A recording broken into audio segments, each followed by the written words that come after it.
Tehillim 108. A Song, a Psalm by David. My heart is steadfast, Elohim. I will sing and I will make music with my soul. Wake up, harp and lyre. I will wake up the dawn. I will give thanks to you, Yahuwah, among the nations. I will sing praises to you among the peoples.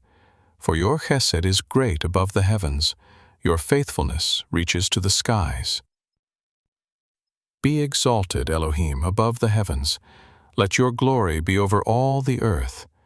That your beloved may be delivered, save with your right hand, and answer us. Elohim has spoken from his sanctuary. In triumph I will divide Shechem, and measure out the valley of Sukkot.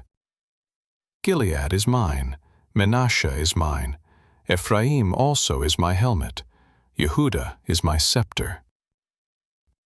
Moab is my washpot. I will toss my sandal on Edom. I will shout over Philistia. Who will bring me into the fortified city? Who has led me to Edom? Haven't you rejected us, Elohim? You don't go forth, Elohim, with our armies. Give us help against the enemy, for the salvation of man is vain. Through Elohim we will do valiantly, for it is he who will tread down our enemies